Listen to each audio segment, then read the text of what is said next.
Aaron Angel, Here. Scott Conlon, Here. Thomas Davis is not here, Sam Ruby, Here virtually. Anna Moore, Here. Nicholas Novello, Here. Brandy Reyes, Here. and Council Liaison Sean McCoy. Present. Okay, fantastic. All right, next up is approval of the previous month's minutes. We'll do that real quick. Were there any comments or amendments to the previous month's minutes? Okay, Erin. I was attending virtually. Okay. That's it. Administrative. Got it. Any others? Is there a motion to approve the previous month's minutes as amended? I move to approve the previous month's minutes as amended. Fantastic. I'll second it. Second, thanks. All those in favor? 1, 2, 3, 4, 5. Okay. Oh, do we see Sam's vote? Okay, fantastic. Great. Okay, next on the agenda, we're going to move to the public comment to be heard. But I want to be clear, this portion of the public comment to be heard, we're going to focus on items not related to the distal toll land swap property. We're going to come back to that after in the agenda. So starting with items that are not related to that meeting, we might have a few folks sign up on the list, right? We do, but I think it's for the last one. All for the land swap. None for non-land swap. Okay. Yeah. That's totally fine. So if there's no public comment to be heard for items outside of hearing today, then we can keep on moving on. Correct. All right.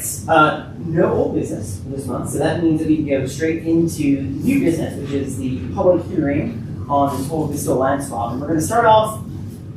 City staff is together a next presentation for us. We're going to go and review some of those. And please, yeah. Before we start that, if I could just kind of help, perhaps David Bell, Director of Parks and Natural Resources, and just wanted to help the board and the public here try to make this as efficient as possible, make sure the board can, the chair can make this direction we want to after this meeting, after this hearing. But last month, we heard from the public that there is definitely some desire to have more time for the board to hear all the facts and take the time they need to do this. Staff has heard that, and we want to make sure that the board understands that we've kept the meeting open for next month too. So your decision tonight can be to decide on this, or if you decide you want more time to move it into next month, you can do that. But that'll be up to you as the board decide how you want to move forward with that. And in the presentation tonight, just wanted to ask the board again if they would like maybe set some ground rules, if they want people to ask questions during the presentation, or if they would like to kind of hold those questions until after the presentation.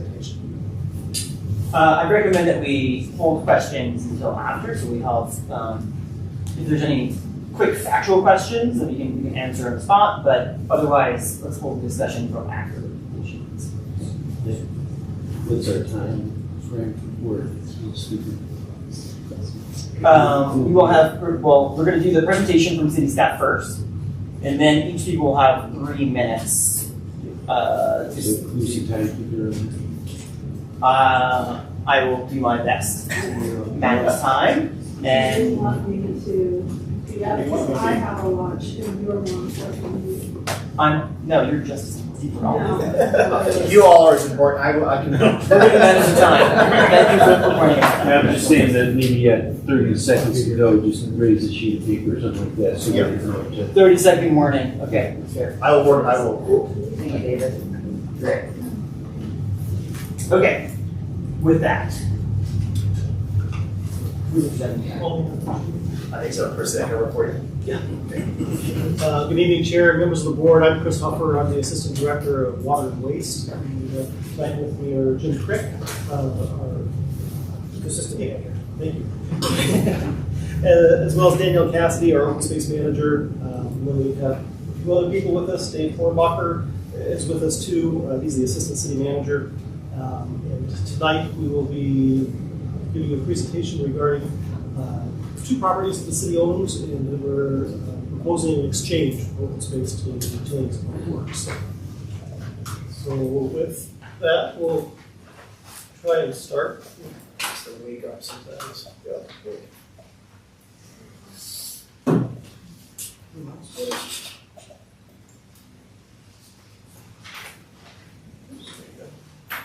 There we go. So the purpose of tonight's meeting, like I said, we'll consider an exchange of properties. We'll present this to you under the evaluation of the municipal code.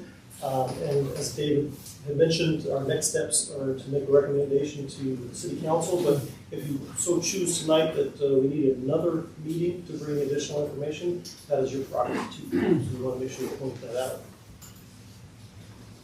So when the city's considering exchanges, we have several different things that we're looking at. Tonight, obviously, we're looking at this through the lens of open space, Parks and Rec. But as the city, we need to make sure that we are utilizing all the property that the city owns to its highest and best value. But as we walk through these goals here, we also have to complete our exchange in a way that meets the city code, as I mentioned before. But we also want to engage the public. So we want to make sure that everybody understands that tonight is the first public hearing on this for the board to hear. And then we will also take your recommendation to City Council, which will also be another public hearing. As I said, the city is looking to optimize the value and utilization of our property that we own. And it's owned by a variety of different funds.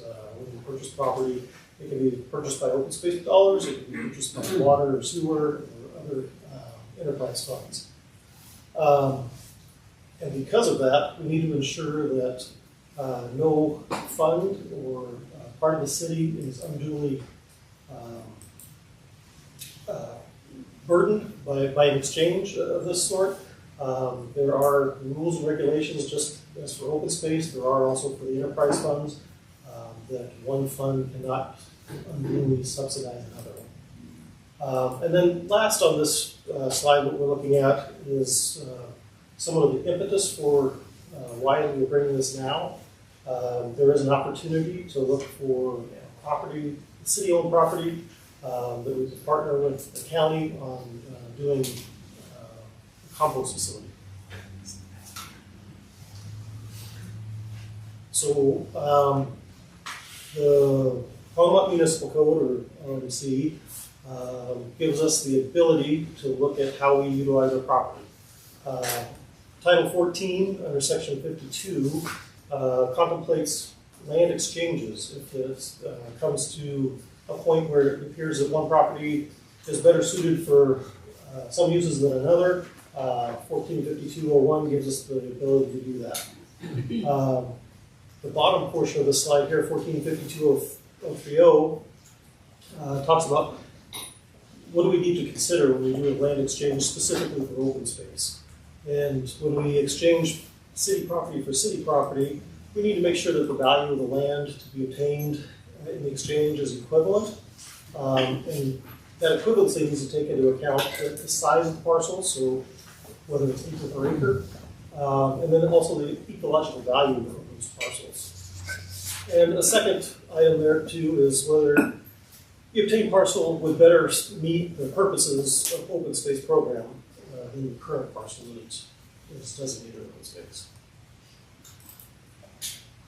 So the properties we're looking at tonight are located in the southeast portion of the city. They are east of County Line Road and north of Long County Road 20 and a half. As you can see from this map, there are in proximity of the city limits. That's the green crosshatched areas there are the city limits. But there are some also showing that there are properties that the city may not own, but we have interest in, usually through conservation easement. We'll look more closely at those properties that are surrounding us. The other thing to notice here too is that the distal property is the northern boundary is coincident with the city limits right now, so the properties around distal have been annexed to the city. The toll property sits across the Boulder Creek and is not immediately adjacent to the city boundary. Here we go. This is a little bit of a background. In 1994 and 95, What is now Folsom was Aggregate Industries, and it's gone through several different names. Purchased these properties and petitioned the state for a mining permit. They received those mining permits in '95 and started their operations. In 2007, the city worked with Aggregate to purchase the Sandstone Ranch, and part of that whole negotiation included an option for the city to purchase Distal and Toll. And in 2019, the city exercised that option and purchased the properties with some water funds, sewer funds, street funds, drainage, and also open space. Looking at the Distal property, this property was purchased entirely by open space due to its proximity to the city limits, other open space, as well as we can see here, there are properties to the west of Distal that are owned by the general fund, which is the Sandstone Ranch. The property immediately north of Distal is open space, and then north of that is a portion of property that's owned by the sanitation fund, which was related to the old landfill. So at the time, when Distal was purchased, that there was a thought that this maintained open space at the borders of the city, as well as being close to the St. Vrain. It's kind of hard to see in this picture, but the St. Vrain is shown as one single stream running through there. It's a blue line. Actually, in this area, after the floods of 2013, the St. Vrain Creek is very braided, and its influence is very wide through this area, which is encompassed by the current open space to the north of Distal.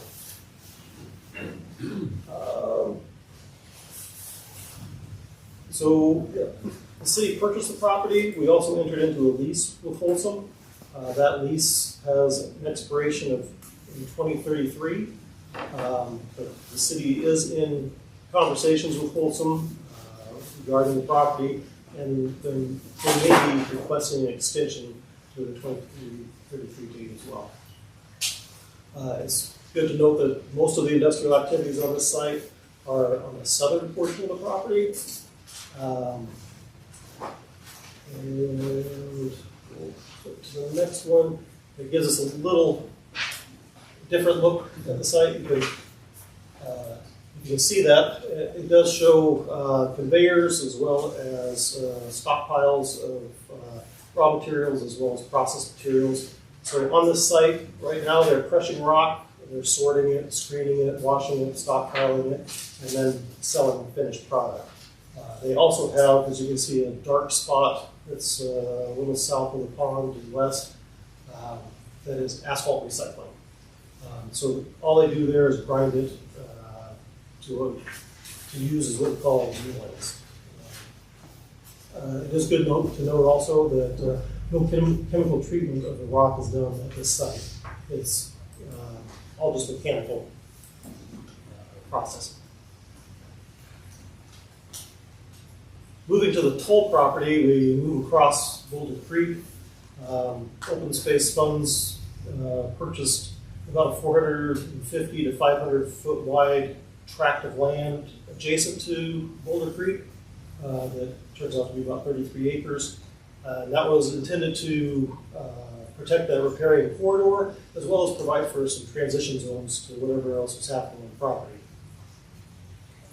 Open space purchased also the northern 40 acres, which is not immediately adjacent to, but close to Boulder Creek as it flows to the north, with the intent that at some time, if the private property owner was willing and we were able, that we might purchase that corridor as well to continue and protect Boulder Creek all the way from 20.5 up to Highway 19.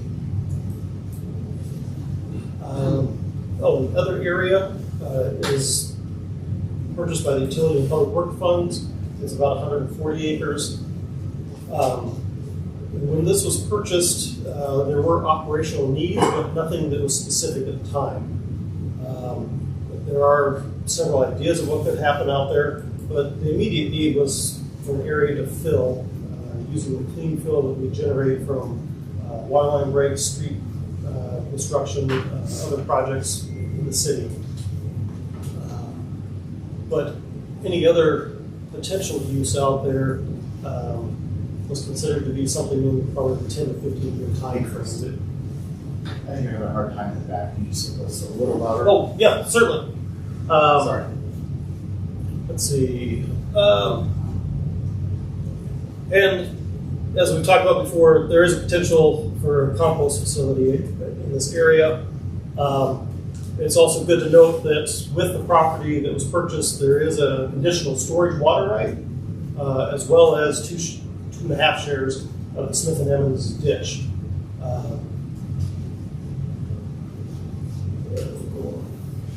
Looking a little closer at the Toll property, this is an aerial photo that was taken within the last few months.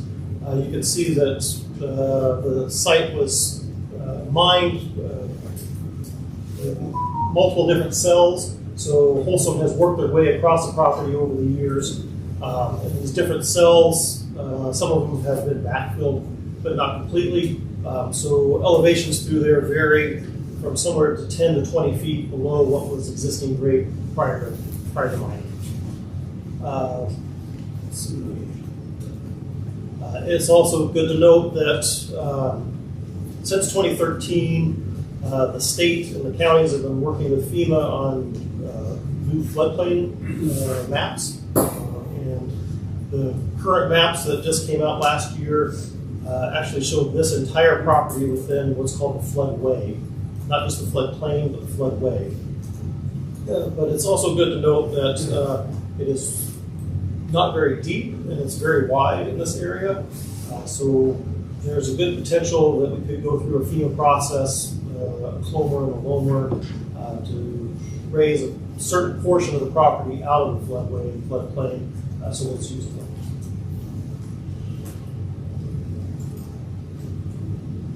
So, like I said before, when the properties were originally purchased, or specifically Toll, there were not any immediate needs for the operations group, and for open space purposes, we were waiting for the area to be finished being mined, then we worked with Wholesome for the reclamation. Since that time, there have been a couple of opportunities that have come forth. One of them being that the conditional decree for storage could be utilized for exchanges in order to get water to other open space properties that do not have irrigation water today. And then most recently, Boulder County has approached the city to talk about opportunities for a composting site. So the city has just started those discussions. We have not entered any agreements or gone any further with that. But Distal is the one property the city has that's situated that could potentially house a composting facility.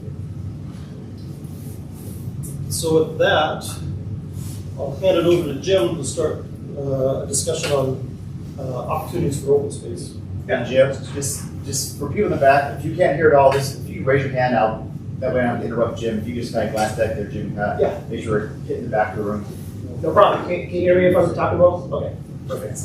So, like Chris said, I'm Jim Crick. I'm the Ecosystem Manager. I'm going to bring this discussion back to the focus for PRAB on really their purview of how this proposed land exchange affects the open space program. So, the open space program, we identified some opportunities from this proposed exchange. One of the main things that we saw was that, like Chris said, even though the Toll portion of utilities and public works property is within a floodway, it could still be developed. So the open space program kind of recognized that if that were to be developed for kind of public works operational uses, that could have a larger impact on the Boulder Creek corridor. That Boulder Creek corridor is really important for wildlife. We've got a lot of mature cottonwood trees in this corridor, which we are starting to lose on the San Fran Creek corridor post-flood. And those cottonwood trees are really important for, say, bald eagles. We've got 3 identified roosting sites for bald eagles here. In this corridor, within 2 miles of each other, are 2 bald eagle nesting sites that have been active at least since 2016 that we know of. We've also had hair rookeries, egret rookeries nesting in this corridor. And we've even had, there's a nonprofit local conservation group. It's called the Front Range Nesting Bald Eagle Studies Group. They actually submitted a paper to us just recently and wasn't included in public comment period, so you can review that as well. And it further confirmed how important the Boulder Creek corridor specifically is in this particular region, is how important it is for bald eagles because those roosting sites and nesting sites. So with that, open space recognized that if the city were to develop municipal operations on the toll site, that could have quite a big impact on that Boulder Creek corridor. So we saw that if we could locate those facilities on Distal instead, we could further separate those operations from the Boulder Creek corridor. But at the same time, we would still be able to maintain protection of St. Vrain Creek corridor. And we'll show you a couple of options of how we'd be able to do that in a couple of slides. So just a reminder, although PRAB's purview is to look at this decision through the lens of the Land Exchange Municipal Code, like Chris stated, staff and City Council will be looking and have been looking at this exchange through multiple lenses, as we described before. But what we're here to do is to describe how this land exchange will impact the open space program. And so with that, staff has developed 2 concepts for the land exchange that we will now present. So this first concept is the one that was generally presented to City Council at the January 14th City Council meeting. We've provided a little bit more detail in this one. And so just a reminder, there's kind of 3 criteria that PRAB and Council will be evaluating this through the Land Exchange Municipal Code. So there's the relative size comparison of the parcels, the ecological value, and how it meets open space purposes. So in terms of the relative size, we are exchanging an equal amount of acreage between Distal on the west and Toll on the east. So 93 acres would be exchanged to Public Works and Utilities on Distal for 93 acres that would become open space on Toll. So you can kind of see, so this would be the Public Works and Utilities is kind of pink, salmon, whatever color you're seeing, and 93 acres here for open space. Just a reminder, the existing open space is this 40 acres and this 33. And so we'd be able to preserve some of that protection of St. Vrain Creek on Distal by maintaining 22 acres roughly of open space still on the Distal property on that north and west sides, on this L here. And then we'd further be able to buffer the St. Vrain Creek on Distal, as well as the neighbors here that live on this side of the creek, by having this hatched area would be what we call an operational setback. And so that setback would be able to provide a visual screen, be able to help abate noise issues, any other potential impacts from operations on the Distal site. And to give you some ideas of what might happen in that kind of operational setback, we could have berming, we could have screening with landscaping, like shrubs, fencing. So that's kind of what we'd be looking at in that operational setback. Jim, I have a quick question. Yeah. So I don't understand, I can't visualize 22 acres. Can you tell me like what that band looks like? So we had a football field on the right. It's like just above a football field on the right. From at Toll is the band of protection. What's the distal band of protection about in football fields? Because I don't understand acres. So this width here is that roughly 450 to 500 feet. Yeah, so it's like so 1.5 roughly, yeah. So this band here, and just to be clear, these are still conceptual. Uh-huh. So this is kind of rough sketching of what that could look like.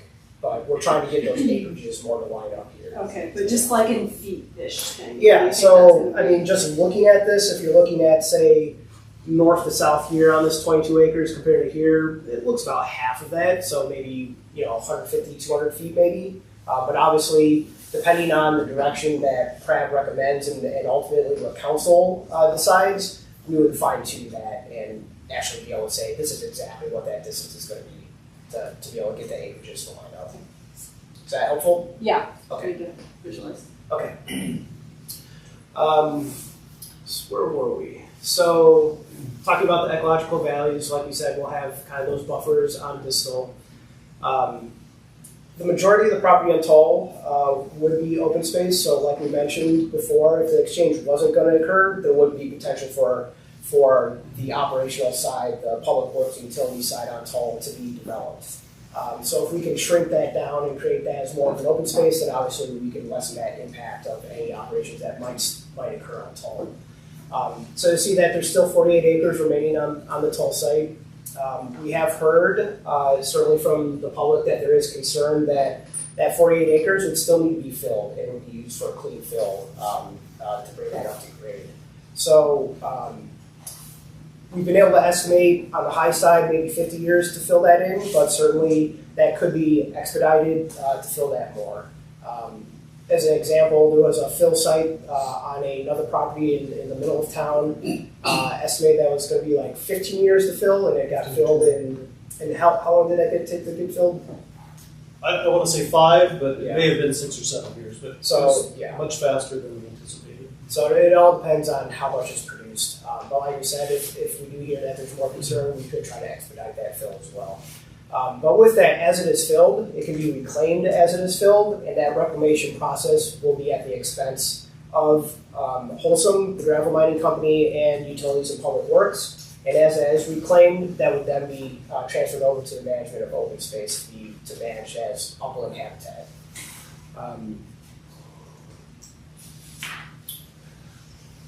And then as far as other open space purposes, one of the major advantages of having open space on the Toll property, or more open space on the Toll property, is that the open space program recognizes that we have a shortage of water for open space properties, particularly agricultural properties.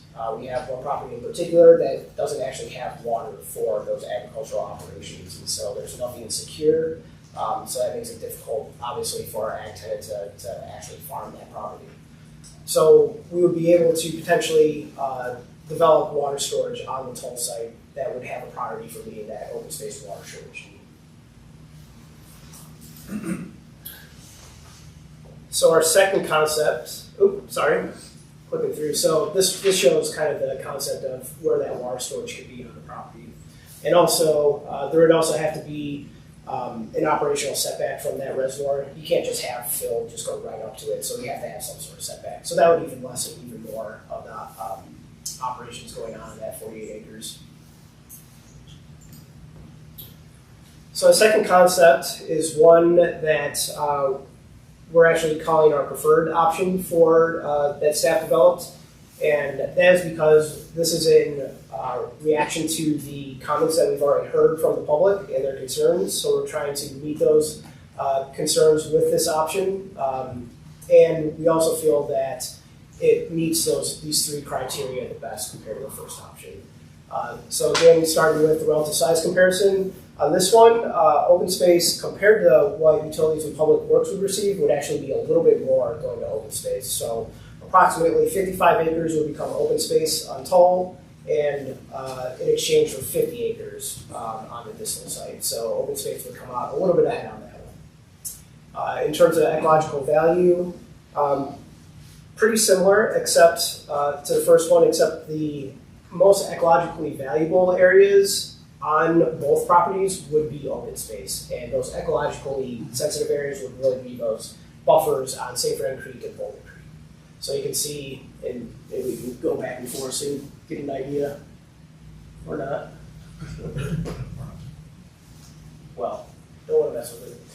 But, so you can see on the Toll property, we're able to maintain a little bit bigger setback from Boulder Creek on the east side, as well as create more continuity between the existing open space parcels on the Toll side, that north 40 acres and that already existing 33 acres along Boulder Creek.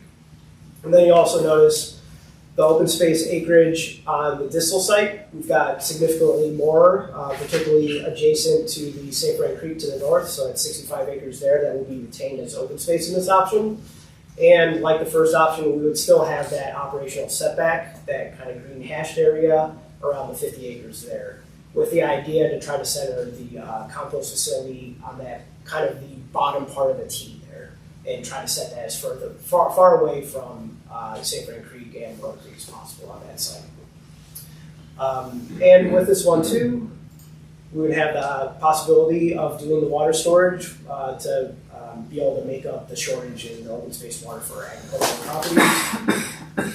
And this one too would also have that operational setback. So even though there would actually be more acreage still for utilities and public works on Tull after this exchange, because of those setbacks around the reservoir, it would actually end up being a smaller area than the 48 acres that would be left from the first option. And so with that being smaller, it would take less time to fill.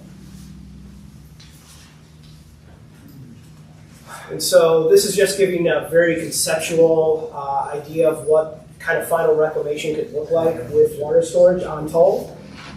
So we wouldn't have like a concrete line, pool for the reservoirs on Tull. We try to create those reservoirs to be something like gold ponds, if you can picture those, if you've all been there. So we'd have natural vegetation around the edges, trying to create habitat. And eventually, in the end, when final reclamation is done, this would end up being entirely wildlife habitat across the site, including possible water storage. So just in summary, what CRAB is here to discuss is really the land exchange disposition municipal code. And with that, CRAB will be deciding whether to continue the public hearing if you feel like there needs to be more time for discussion to the next CRAB meeting, or if CRAB feels like they're ready, they can make that recommendation to council tonight. So I think we are then ready for questions. Great, thank you again, Chris. We're going to keep it brief, short, factual questions now, and then we're going to move into the public comment section. Anything from the board, real quick. Factual questions about cover. Also, Sam too. Can you hear me? I just have a quick question. On the distal property, you have those setbacks, but they still look they're close to Boulder Creek line, the eastern side of that, you look at the T. Basically, is there no way to consider further setbacks from the creek from there? Yeah, so that property, let's see if we can get this to actually work.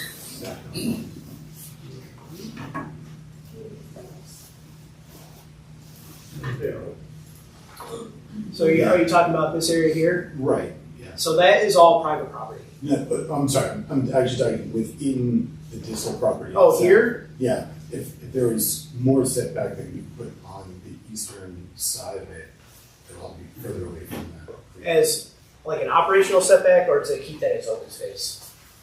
As either or. Either or? Yeah. I was wondering if there was, some particular need you guys know. That's why you addressed it that way. I think that would be something to look into. Like I said, these are really conceptual, so there's details as far as how much space operations would need for like a compost facility.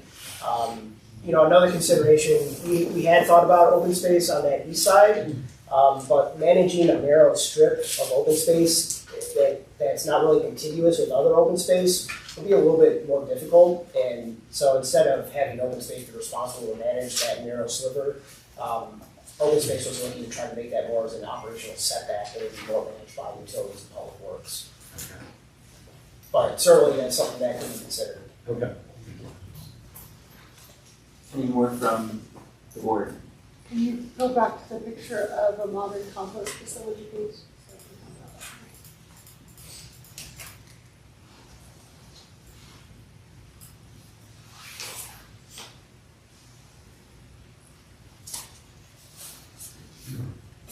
Okay, great. All right, let's move into public comment. We want to hear from public on this issue while you're here for this tonight. We're going to have about 3 minutes for each person to share. You just start off with your name and address for the record, you know who you are. And then quickly, just want to know, what is the count of people, 5. Okay. Piece of cake. Danielle? Just stand here. That's great. My name's Danielle Terhune. I live at 1710 Wells County Road 20 and a half. My mother, Anita Scott, has owned the property since 1987. We live directly south of the distal property. So I'm here tonight to ask you to vote no on the proposed change to the distal and toll properties. There's a few points for you to consider, that there are a total of 14 homes directly south of distal and nestled between distal and toll properties, and it is the most densely populated area on Gulf County Road 20 and a half. This proposed change will affect people and our quality of life, not to mention our property values. The letter that the residents on Gulf County Road 20 and a half received stated that the distal property is difficult and costly to restore as an open space due to the industrial gravel processing facility that is still on it. I know that if I lease a home or a property, it is my responsibility to leave it clean and in the same condition that it was when I moved in. So why is Wholesome not having to pay for this and clean it up? When my mother and I found out that Wholesome was almost out of material and would be shutting down in the next few years, it was music to our ears. The noise pollution and the air pollution that Wholesome creates is absolutely ridiculous and infuriating. We all live outside of the city to have peace and quiet, and we don't get that. Currently, we cannot even sit on our back porch and have a conversation without having to stop and wait for trucks to go by so that we can finish the conversation. We've been told that if the proposal is approved, we will have less noise and trucks than we have now, but I don't see how that's possible if the Recycle and Compost Center will service the entire Boulder County that is ever growing. Every single recycle truck plus all of the public drop-off will only amount to more traffic. We are asking that you please give our peace back to us and not condemn us to more noise, exhaust, and trash pollution. Which brings me to the next point. We get very high winds that mostly come from the west and northwest. So when those 30 to 50 mile an hour winds kick up, all of the loose recycling and compost is just going to blow right into all of our front yards. So who is going to be responsible for cleaning that up? Not to mention the smell and the exhaust from all of the trucks. It's pollution on top of pollution on top of pollution for us. And our quality of life and property values sink. What confuses me the most too about this is Boulder County wants to use this in Weld County. Why is it not being a facility found in Boulder County for recycle and compost? The distal and toll properties were just voted on to be made open space. So why a few months later are we trying to change it? So I'm just asking you, please leave open space open space. Thank you. Just for the next few years, I'll give you a 30-second warning with that. Did you see me, Nick, with that? I didn't. You saw it? You're on. I'm sorry. I saw it. She was right on 3 minutes too. Nicely done. Really good design. Okay, number 2. Dan Wolford? Dan. My name is Dan Wolford. I live at 1850 3rd Avenue. I've been a Longmont resident since 1987. I have somewhat of a vested interest in the open space program, as I was a park board member in the late 90s, this past century. It got the initial open space sales tax on the ballot and passed in 2000. I worked very diligently with a number of other folks here this past year for the permanent extension of the open space sales tax. So a couple questions and insight, I guess, from my perspective. I was very involved in these acquisitions in 2019. Looking at this project, there are many, many moving parts that a lot of questions have not been answered. I mean, when you look at the numbers of players on both of these properties right now, if you include all the city work groups, there's well over a dozen entities that are working on this property one way or the other. Whether you're including the fire department, who might be moving to Distal, for sanitation, working with Lower County, who may want to, work with us. Just a wide variety, and I guess my big question is, why are we in such a big hurry to do this? We have lease agreements on this property until the end of December of 33, that's a couple years out, and would recommend that we slow down a little bit.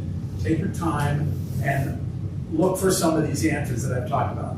I've included in your packet on page 21 through 23, I provided you a map that reflects some of the open space properties and how the distal and tall works within these work groups.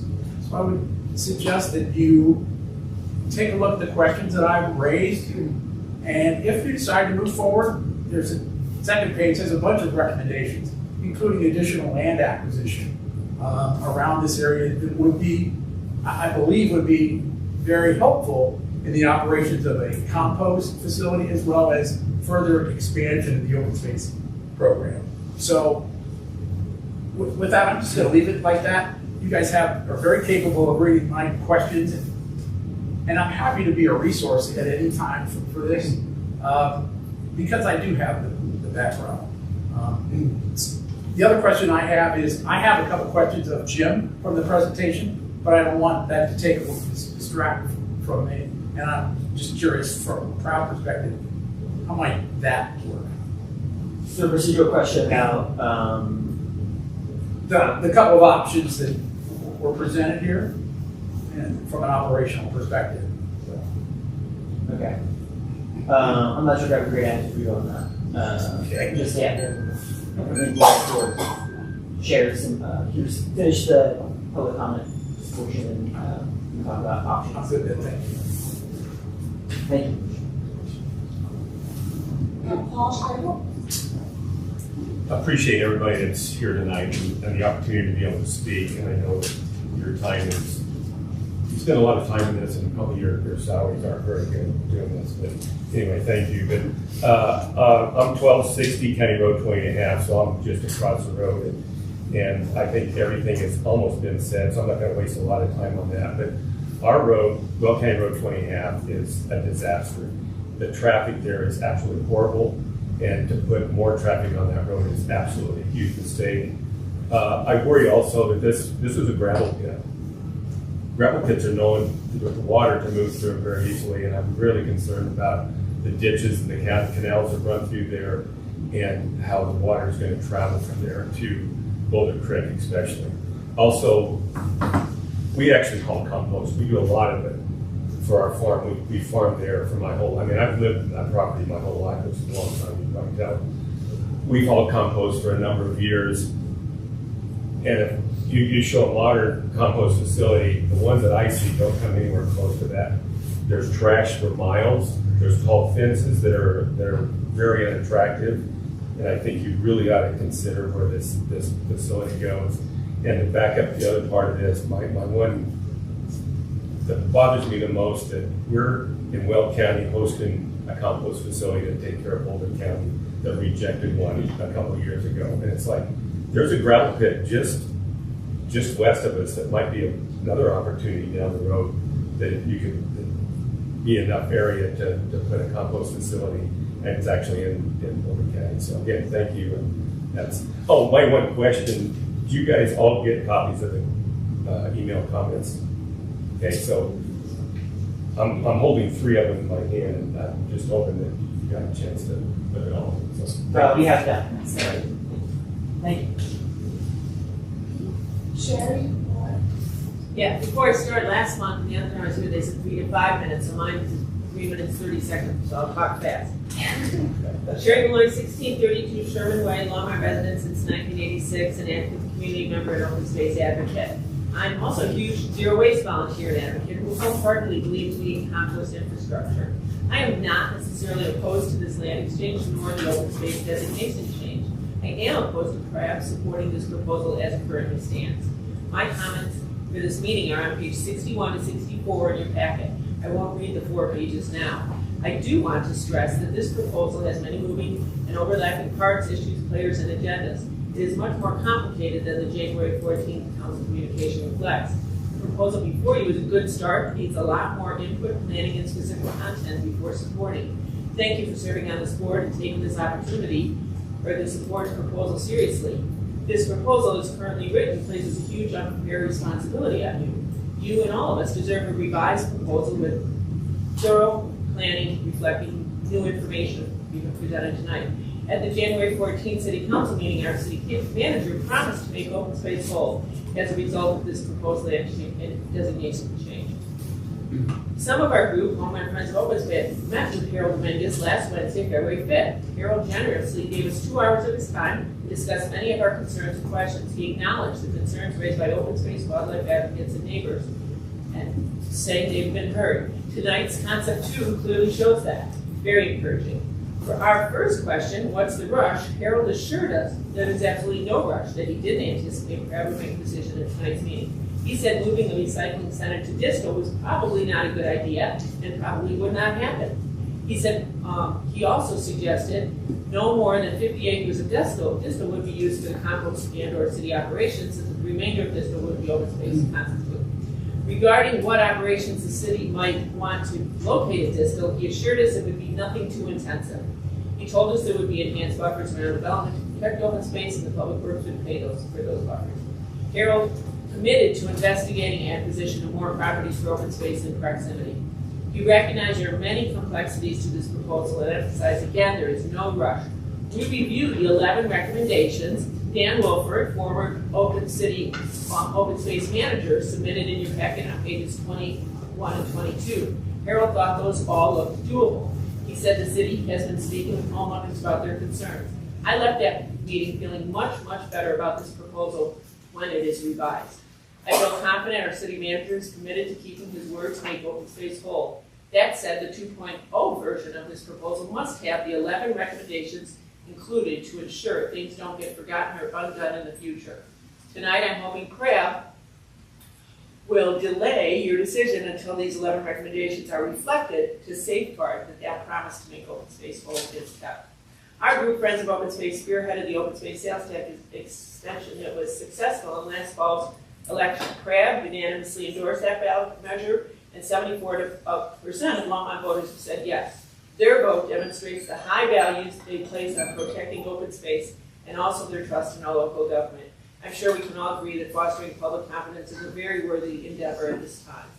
Crab will do well to delay taking action on this proposal until key questions and issues are sorted out and the 11 recommendations are included in a new and improved version. Thank you. Thank you. Gordon Petro? I'm Gordon Pedro. My comments were not in your packet because they got stuffed into the spam folder, but I think you got them in front of you tonight. Okay. Gordon Pedro, 2639 Falcon Drive, Longmont. You, Crab members, have an important role to play whenever it comes to the sale or transfer of open space property. Crab is the only board or commission mentioned by name in the Open Space Disposition Ordinance, Section 14.52 of the Longmont Municipal Code. Crab is spelled out in the ordinance because it's the advisory body that has been most involved with the open space program. You are the eyes and ears for the residents who in November voted to extend the open space sales tax in perpetuity by 74%. Section 14.52.030C1 of the code is entitled Sale or Transfer and states, quote, the sale price of any open space land to another landowner or the transfer to the cost to another city department shall be based on the fair market value of the property interest as determined by the city council. Obviously, the city council will make the final determination. However, the council has to refer this matter to you as required by the city code for a recommendation. In my mind, that means the public works staff should have put in your 400+ page packet an analysis of both properties that they're wanting to exchange. I do not see such an analysis. How is Pratt to advise the council without critical information? It would appear to me that to make a recommendation without facts makes the recommendation meaningless and undermines your role in the Longmont Municipal Code. Given the scenario, would you adequately have been the eyes and ears for residents? This is the first time change in an open space program. It's a precedent-setting one. You need to take your time and make sure you have all the facts you need in order to do it right. Do it by the book. Most of the passionate open space speakers here tonight have been told by the city manager that this exchange is to be done correctly by a code, not on a schedule. Given it is obvious that Public Works and the city manager are for the exchange, you deserve to have all the relevant information before making a recommendation to the city council. If you feel compelled to make a recommendation tonight, I encourage you to recommend denial because of lack of information. You can always reconsider after you get more information.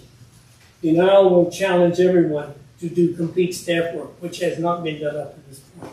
Thank you. You have one more minute. Yes. Ruby wants to speak. Oh, okay, great. Hi, Ruby. Can you hear us?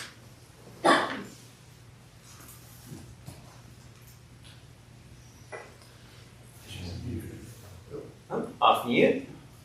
You were off mute, Ruby. Now you're muted again. Okay, there we go.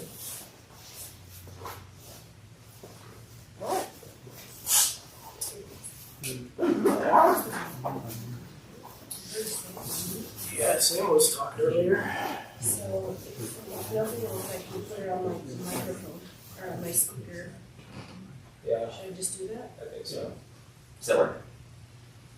And then do that.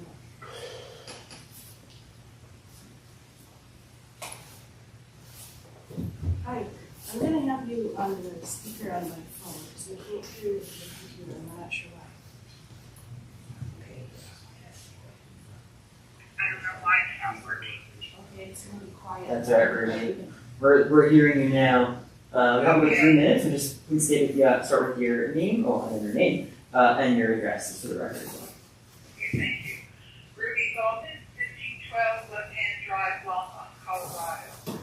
A glaring omission in City Council communication memo regarding the city's distal open space disposition and land exchange proposal are the impacts on Bald Eagles on a 4-mile stretch of Boulder Creek. This includes all important communal routes at the confluence of Boulder Creek and the St. Vrain. The Bald Eagle report, which was submitted by the Front Range Bald Eagle Nest Studies, which is in your packet, explains the importance of the confluence community as vital winter habitat for eagles.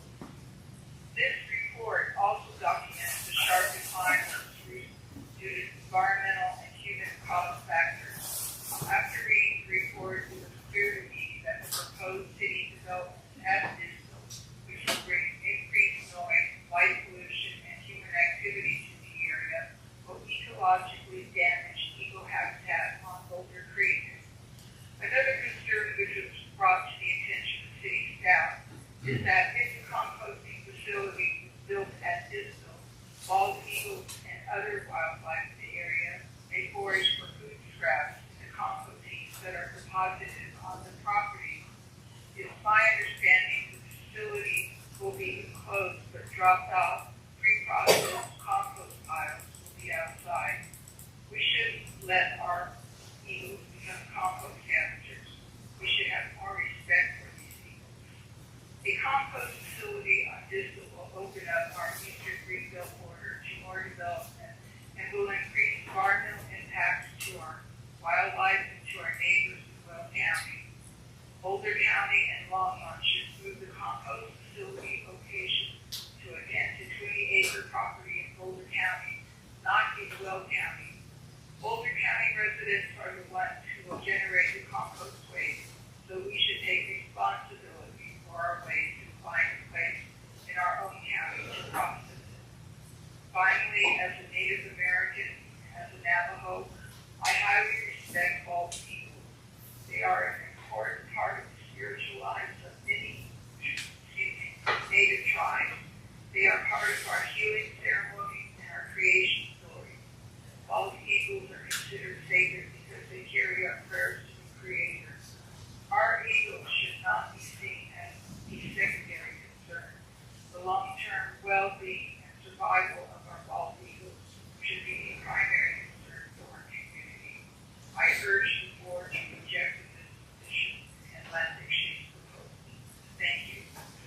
Thank you, Rudy.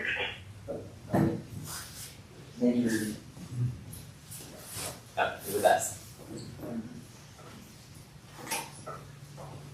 We have one more?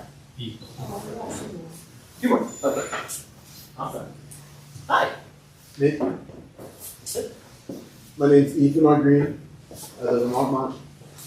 I've heard no discussion tonight of the environmental site assessment from 2019 that found toxic contamination on site.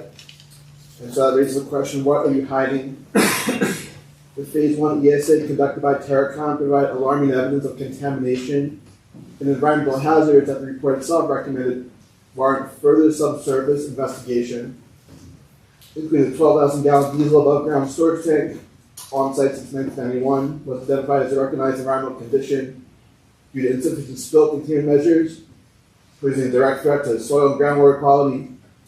The 500 gallon diesel above ground storage tank observed with stained soil and hydrocarbon odors, indicating contamination and constitutes another recognized environmental condition. Past oil and gas activity on the site, including spills of produced water, was documented. The presence of numerous plugged and abandoned wells and associated historical spills heightens the risk of residual contamination. The site's stormwater and spill containment systems were found inadequate, amplifying the likelihood of contaminant migration to nearby water sources, including Boulder Creek and St. Vrain. The 2019 environmental site assessment strongly recommended further subsurface investigations to assess the extent of contamination in soil and groundwater. However, I've heard no evidence that indicates such investigation had been conducted. Without these critical assessments, the full scope of contamination remains unknown.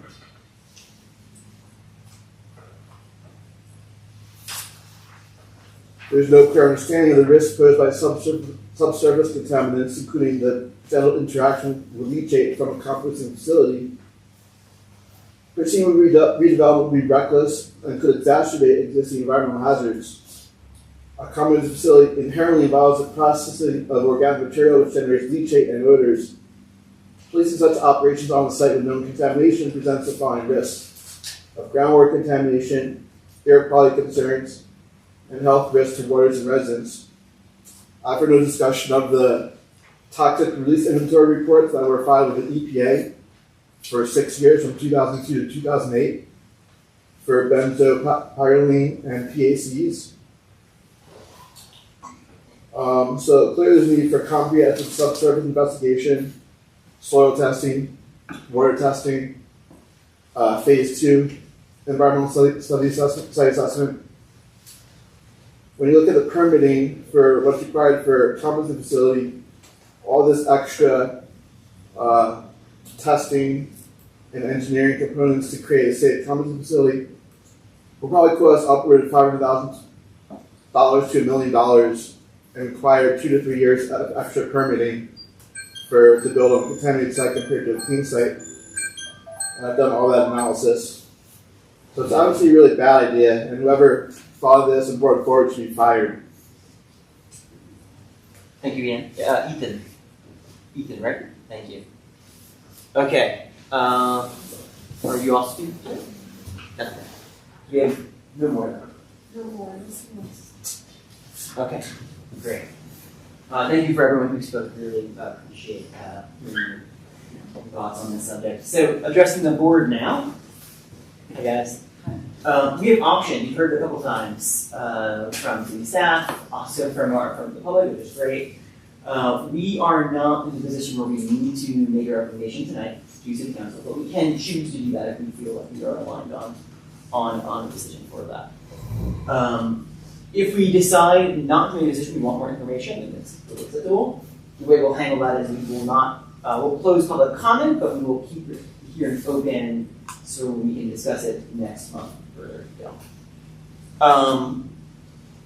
So let's get into the discussion here, and I know there's probably more detailed questions or more probably maybe reflections on some of what has said. We want to have any questions for city staff on what we've heard, any clarification on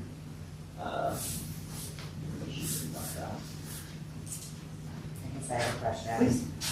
So the toll property is in the floodway, not just the floodplain. You alluded to its ability to be used for development. It seems like it was purchased perhaps with that intention. But filling it to get a Belmar or a Longmont to move it out of the floodway seems pretty expensive endeavor for the city, especially for us. And it's that limited. I don't know how to ask this other than like, was that really something the public works plan to do, or have that expense to bring this property out of the floodway to develop it? So, to go back to 2019, the floodplain maps have not been released yet. And previously, the property was not in the floodplain. Can you speak up? Thanks. Oh, sorry. So, in 2019, when we purchased the property, the new maps had not been issued by FEMA.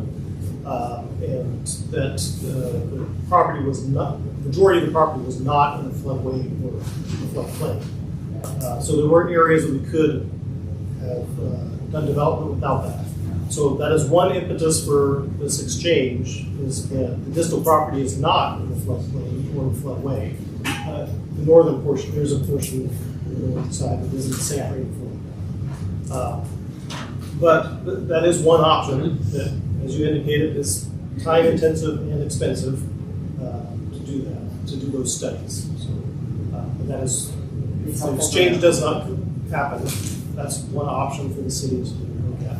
It's helpful to know that that information wasn't available when the land was purchased. Yes.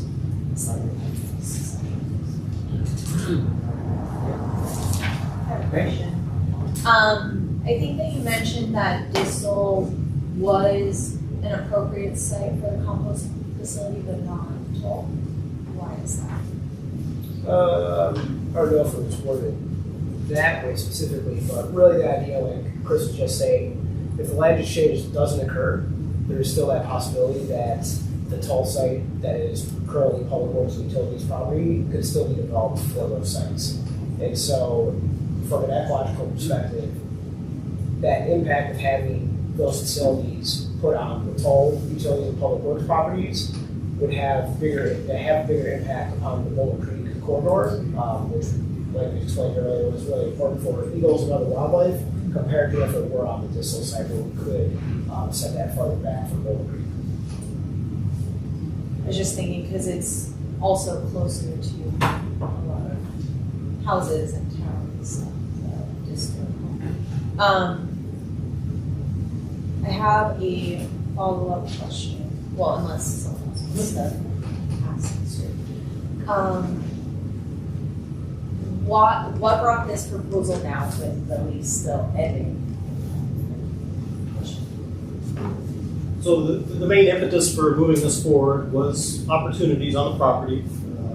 Main one being working with Boulder County for a regional composting facility. The county is working through a study right now. I'm trying to get a hold of them just to see where they are in the study, but wasn't able to get any information today.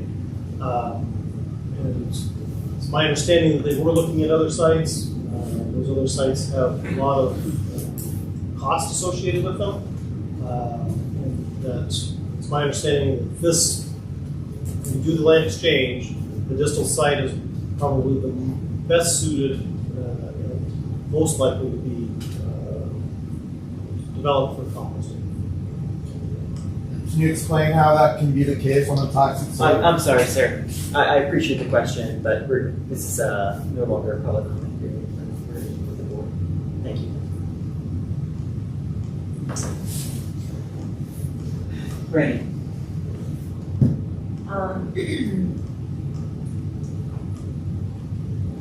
I mean, that answers my question somewhat, but I agree with the public that we should finish this decision. It's just All right.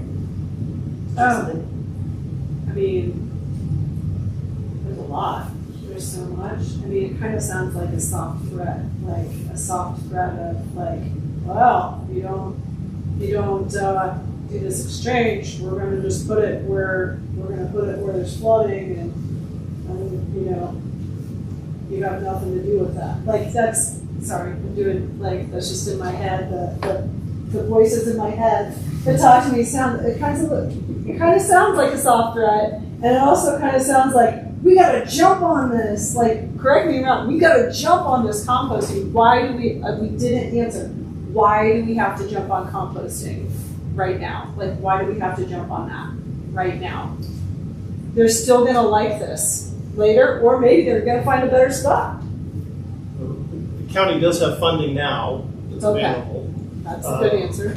And as was mentioned previously, the county had tried a few years ago, failed to develop a composting site in Boulder County. But there is a need within the area for composting. It's hard to weigh one ecological piece with another, but composting does, or would allow us to divert many, many tons of waste that is now going to the landfill. So the city, looking overall, looking for what's best for the city, citizens in our community, that this is an opportunity that we could provide something that is not available anywhere right now.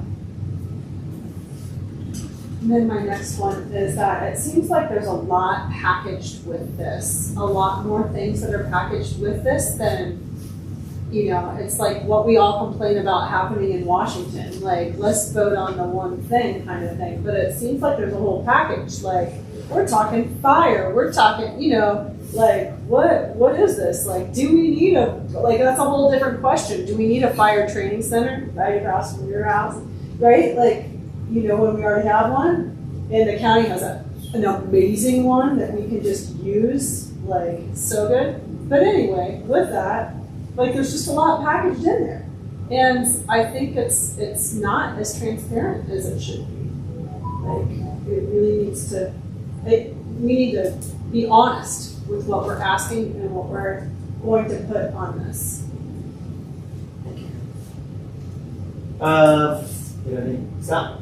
No, most of my questions were just asked, but on the same line, and I would like to see more from the Boulder County proposal, what the timing is, because we're talking 8 years out, you can encumber funds with a site to determine probably, and you know, we're only getting this information through discussion, it wasn't part of your presentation. So I feel, you know, it's a little disingenuous saying that, you know, we need to do that and it's not part of the presentation. So I'd like to know that timing from with Boulder County's need versus closing the property in 8+ years from now to make it happen. So it seems to be a disconnect for me there. Can I piggyback on Sure, that? sure. I would also really like to see what other cities and areas were looked at as potential places for this composting facility, especially if there are some ecological issues in Bristol. I think that this could end up costing a lot more because composting facilities are supposed to be used to break down material and then hopefully utilize that to grow new food. And if we're gonna have stuff that is toxic or something like that, that's gonna be a much bigger cost long term. I also really worry about the smell and all the traffic and everything like that. So this modern composting looks really interesting and I've never seen that before, and I wonder if there's any kind of ecological studies of a similar thing that you could send to us so that we can understand the impact of pollution, air pollution, groundwater. There are many, many studies out there. Right. What we're seeing there is the static air, static air road composting. Okay, could you repeat that, because so I can understand what static ear? Static air. I can't remember exactly what it's called. We can get you the exact information on what's shown here. But there are many, many other processes that could be used. This is just one. Yeah. And I would like to say too that we are in the very, very preliminary stage is with Boulder County. We do not have an agreement with them. We do not have anything right now other than discussions between people. So there's a lot of analysis that needs to be done. Even if we did the land swap, you may find that it does not belong here. That's totally possible. But we'd also like to emphasize too that the distal site is industrial as it stands right now. It is intended to be reclaimed by Folsom. But there are other opportunities with the toll property that would seem that open space would be advantageous on the toll property more than it would be on the distal property. So regardless of whatever other opportunities or options may be out there, they don't exist today. And that the exchange on its own has some merit. I guess as a reminder to myself, we are not necessarily here to debate the feasibility of the compost study itself. We're here as proud to look at the disposition of open space meeting standards, right? So I just throwing that out there. Right. Just a reminder. I have a question, because you mentioned Boulder County, but this is in Longmont County, several people have pointed out, and I would like to understand if you've engaged with the county, if they have land use provisions, transportation preferences on properties, what their thoughts are. I don't know. Yes, there's been preliminary discussions with Rowan County Planning, and we've gone through the regulations with them. This is like to have a USR or other. We have to go through other steps within the planning department there. They did not raise anything that said they would preclude the use of coastal property. Great. Sam, hello. Yeah, hey, I don't have any questions right now. I have a comment, but I want to leave space for questions if there are still questions. Comment, please. Cool, thank you. Can you guys hear me okay? Yeah. That's sweet. I want to kind of actually just start with what Hannah said, which was, I think, really astute, which is bringing us back to why this was referred to PRAB and what the topic is that we're discussing. The referral to PRAB was not to have PRAB conduct a planning review for a compost facility or to assess the suitability of the site for that use, but to review I think what staff presented, which was the kind of trade-off and argument of how we might do an exchange, if appropriate, of open space value between two parcels that are owned by the city, well, through various means. And I guess my comment really be that I've been trying to keep our view to that pretty focused, because it's going to be a very extensive public process that this facility would go through if it was proposed. There's currently no facility proposed. If it were proposed, there'd be an extensive planning review process, either by Weld County or if there's a proposed annexation by the city of Longmont, depending on how that would go down. And at that point, I agree with almost all the questions that were raised around the details of leases, the site location, transportation, pollution, air quality control, wildlife concerns. But to me, those are questions that are appropriate at that time in the planning process. And that's the kind of report that I expect to see if I was on the Planning and Zoning Commission for the city, or whatever Weld County's version of that is. And the county would bring that forward as a proposal, who would be the body that would be proposing to build that site.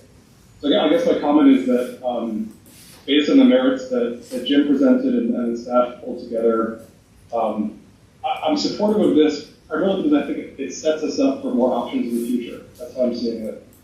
How I see the parcel is that there's two relatively similar locations that have similar challenges of industrial gravel extraction. And there's one parcel that is already level and might be a better site than the other that's more focused on this use. And there's been several arguments in favor of that. And so I guess I'm supportive of that kind of narrow reading of the discussion. And to be very clear, not by any means ignoring the very valid comments and questions, just saying that that's going to come up in great detail in a further process. So, thanks. Thank you, Sam. You make really good points too about the role that we have as Parks and Rec, the PrAB board to review this. Okay. I had one final thought. There were no other ones that were put out here. So we talked a bit about why now, the urgency, what's at stake if we do this, right? And what would be the opportunity if what would be lost if we did not do this? Let's take the other hypothetical. Let's say we decided today to make the recommendation to City Council to move forward with this, right?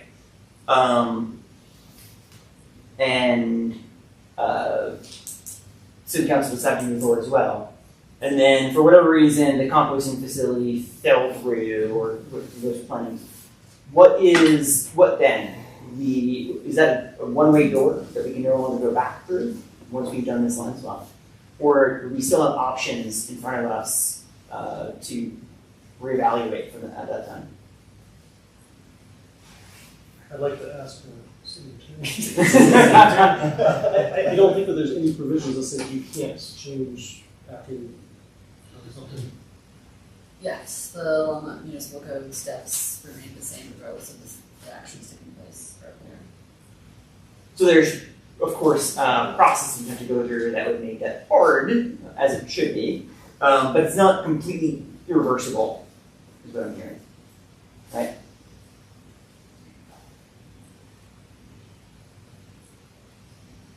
Is that a fair? Yes, that's like afraid to say yes. Yeah. Okay.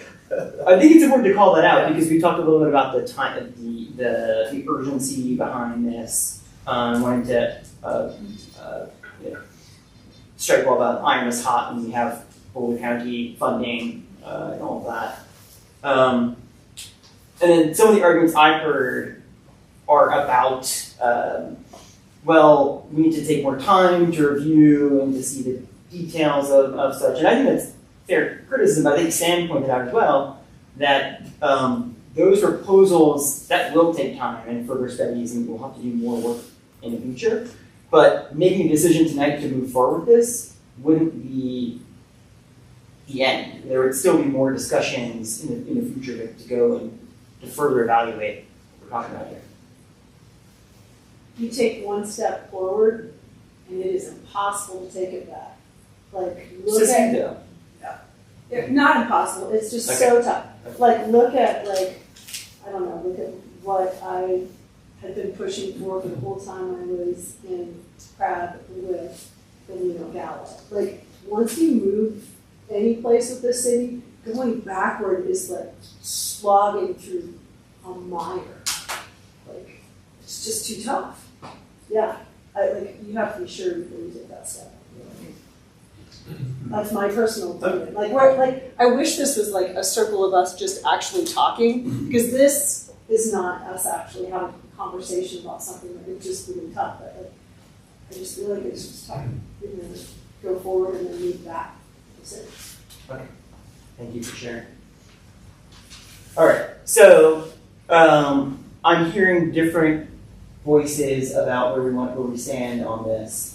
Does not seem like anyone is in a position to make a motion either direction for recommending yes or no for this. Make a motion. Any further comment, Nick? Sure, Lisa. I think maybe I'll start with a quick question to staff. If you could just remind us what the subsequent action would be after this. If we made a recommendation either in support or denial, this goes back to City Council for basically a re-review. It's not a reading of an ordinance yet, it's just a review of a proposed swap. Can you just clarify what the status is? That's all.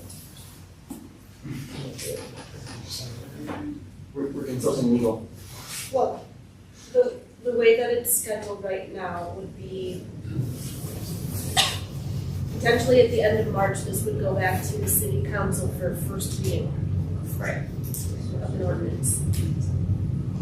Yes, we actually have the next meeting too. I don't know exactly how to read that motion, but. You don't have to do a motion. You don't have to to do nothing. Right, It would it's go- nothing. Okay. Come back to the second. The one thing I would ask though is if that seems like the route we're going to go, and that's acceptable to me.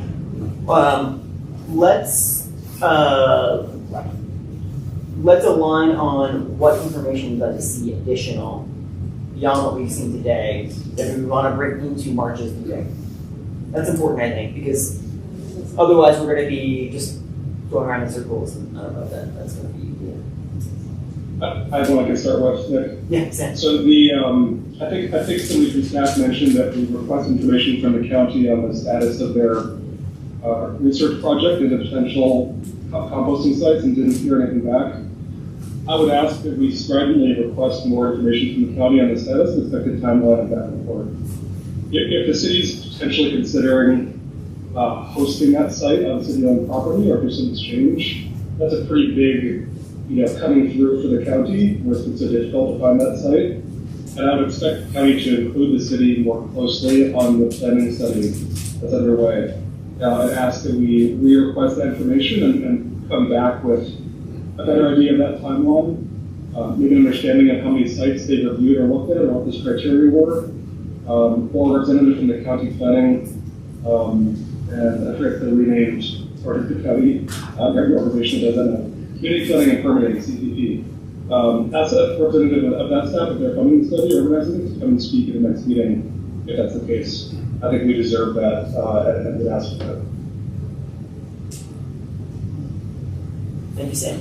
I think like similar, I think he's speaking specifically of Walker County. The composting has the unincorporated zoning planners who's permitted composting facilities, and they've got into all sorts of issues. You can imagine. If possible, I would like to see something more from well, not necessarily the county, but like there's no easements, not easements, but there's no encumbrances. We would allow you to do this. We wouldn't allow you to do this. We're fine with them both staying in open space.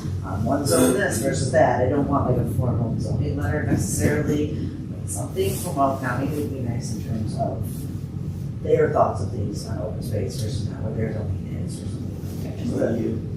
Something like, and it would be in my best experience with a normal zoning letter, but this property is owned, hey, it would be appropriate for this use, or it would be appropriate for this use, but I don't want you to necessarily do that. But something from the planning department that just says like, these are both okay as open space, or neither do ever be built, because we have them as OS, or there's a special, to the appointable process, maybe helpful if everybody can know this, would be, we're a conditional use permit, and that requires that we send out notice to everybody within 150 feet, so they can come to a public hearing. Something that lays out their process, because again, we're just a small part of this. Like he said, it's a USR permit, whatever they call it, as soon as a special use permit, require public hearing, buffering, landscaping, all of that. So everybody can work on So along those sort of lines, we might find out from them that the composting is not an option there, but the fire training center would be more appropriate. So we might find that out. And so I think that's a great question to ask to our legal counsel and of course our staff in Boulder County to see and of course Weld County to see what they're, to your point, what they're allowing us to do. They shouldn't have a great their process. This is usually what we have to do, but okay. I don't know exactly what the city has for this property. If I were to swap something for something, like I know that we're separate, but it's my benefit too. Like all this is my benefit. Like I want to stop climate change by having a composting facility. It really would be a big chunk. But I really want to know all the other. I want to know like how to lay it out. This is what we're going to do with your open space. This is why you should switch it. Like fire training. That has never been official, fire training. You know what I mean? Like it's nothing official. Like what we were actually thinking we're going to do.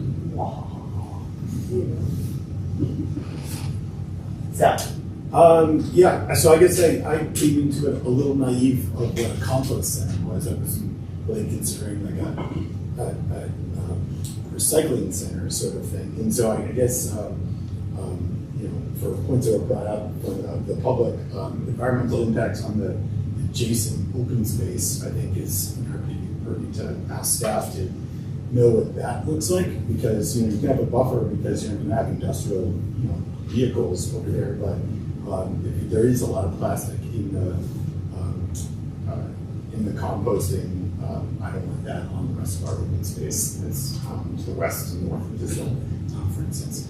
So I'd like to hear that. Also, reading the bald eagle study briefly, it seemed to be a wider corridor would help alleviate problems. That was kind of my first question I asked tonight. So I'd like to see if that would be possible on the eastern side of the Distal property, just to do a bigger setback, whether it's open space or non-operations, to match, I think it's concept 2 sort of thing, so there's bigger spaces between. And if that would in fact positively impact bald eagles, that would be great too. So I think those are my 2. The bald eagle. Yeah. I think I would like to see for the second concept, because it sounds like that's what staff was maybe recommending out of the 2, and I think it looks better. But I would like to know, I think you said that it was a smaller area or less to fill in, and it wouldn't take the 50 years. So I'd love to have an estimate of what you think it would take, and then also feasibility of, can we make that a priority in our budget to make sure that we're returning open space so that our folks can use it sooner rather than later. And again, with the corridor and everything like that. So I would just like a realistic timeline and then feasibility of how quickly we can get that filled in and create those water resources as well. Thank you, Brandy. So you've heard our wish list. These are all the things we'd like to hear in future discussions.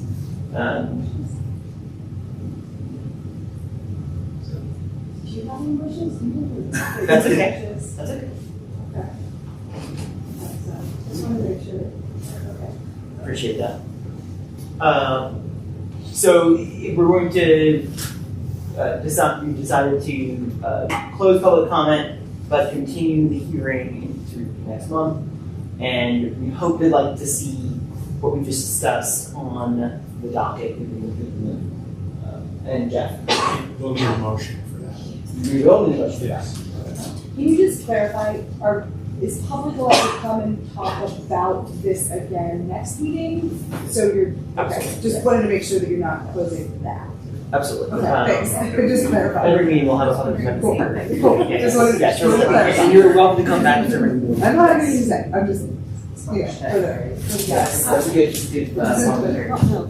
So on that, I want to clarify that the distal toll at longmontcolorado.gov email address will be open again in the same way that it was open for this first bit of the public hearing. So it was open and closed on the 4th, so 6 days before the hearing. So we can do the same, have it close on March 4th. So between now and March 4th, if people want to do written comments that will publish again. Yes. We can use that same method.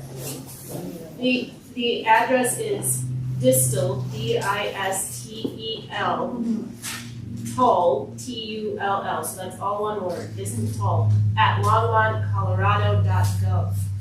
All lowercase, all one word. It's Longmont CO or Longmont? It's all spelled out. Okay. Longmont, Colorado, all lowercase, all spelled Yeah, we out. all want it. .gov. Okay. Great.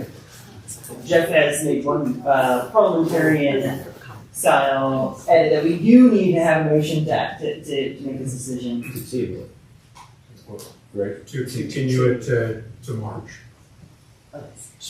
Aaron.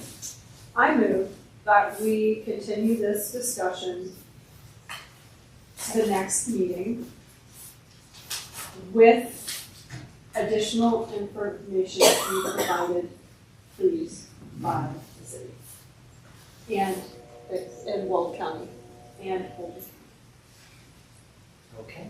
You second? I second. Okay. All those in favor? Sam? He's probably up there just next to me. Sorry. I'm voting down it. You're voting down.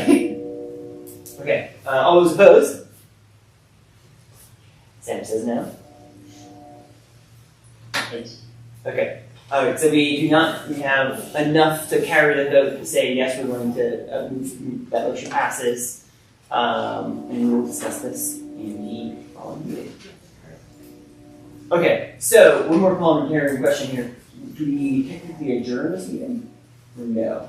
No. Can't. Okay, so we will not adjourn this meeting. You will continue the hearing to March. The meeting will come to an end for the February meeting. James, is that? Correct. Yes. Not Right, okay. We're going home. So out in politics. So I think I can come next month. Exactly, right? Okay, all right, thank you everyone. Thank you. Keep everything.